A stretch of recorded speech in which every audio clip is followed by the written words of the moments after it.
Cara, e em relação à educação, não tem, isso que eu vou te falar agora não tem muito a ver com a pandemia em si. Eu acho que é um problema crônico do Brasil, que é o seguinte, cara, por que a gente não tem umas políticas de educação de base, desde sempre, de longo prazo?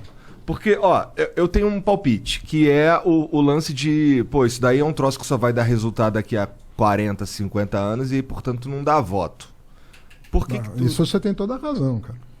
Toda a razão. Deixa eu falar pra vocês um negócio. O Brasil acordou pra educação, meia boca, na Constituinte de 88. Não por coincidência, 100 anos depois da abolição da escravatura. Olha só, cara. Olha o que eu estou te contando aqui, que as pessoas não se dão conta.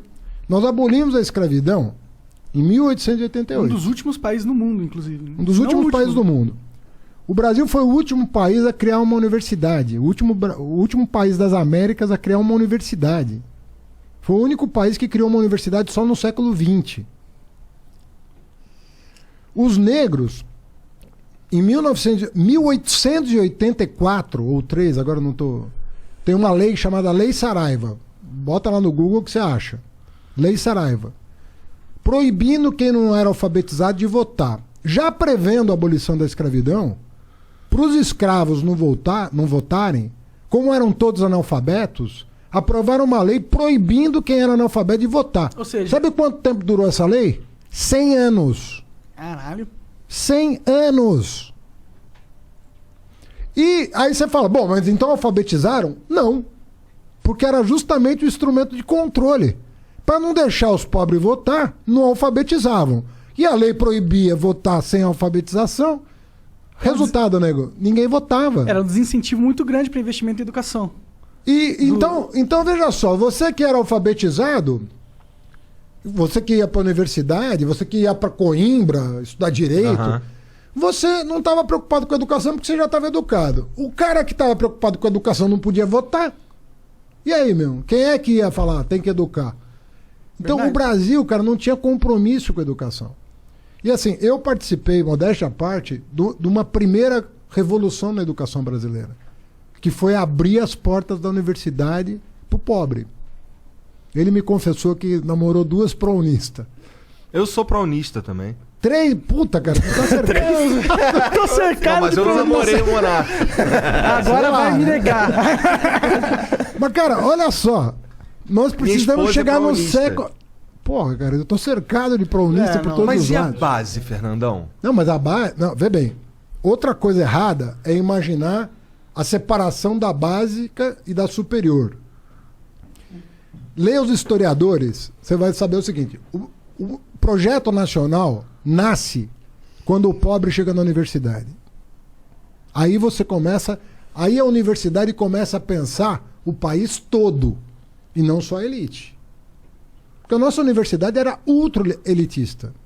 Agora, eu vou te perguntar, qual foi, no Brasil, os estados que mais avançaram na educação? Foram os estados do Nordeste. Por 2 razões. Que nós queremos um fundo para financiar a educação do Nordeste chamado Fundeb, e porque o Nordeste estava tão atrasado em relação ao Sudeste que tinha muita margem para melhorar. Para ganhar, para evoluir. Juntou essas 2 coisas, quais são os exemplos de educação no Brasil hoje de estirão, né? Do cara dar aquela decolada? Ceará, Pernambuco, Maranhão, Piauí. Se fala desses estados. Então, o Brasil está vivendo um momento... A pessoa vai falar, porra, mas falta muito. Mas nós começamos a fazer. Nós começamos a fazer tem 20 anos. Mas eu acho isso, cara. Nós começamos a fazer alguma coisa por esse país. No golpe militar de 64, tinha 200 mil universitários no Brasil. 200 mil universitários. Vamos lembrar que em 1970, na Copa do Mundo, a gente tinha 90 milhões de brasileiros, né? 6 anos antes, só tinha 200 mil universitários. Hoje nós temos o quê? 210 milhões de brasileiros. Ou seja, um pouquinho mais do que o dobro. Nós temos 8 milhões de universitários. O que eu estou querendo dizer é o seguinte: quem reclama está certo. Mas quem olha o filme vai entender que nós começamos a enfrentar esse lance para valer. Entendo. Mas eu acho que a crítica... Vamos colher isso? Nós vamos colher. Agora, precisa ter perseverança. Não dá para ter essas idas e vindas que estão acontecendo. O que está acontecendo hoje no MEC é muito grave. O que está acontecendo? Porra. Eu não sei, sinceramente. Não, cara, é loucura. Estão nomeando gente para os órgãos do MEC que não são da educação.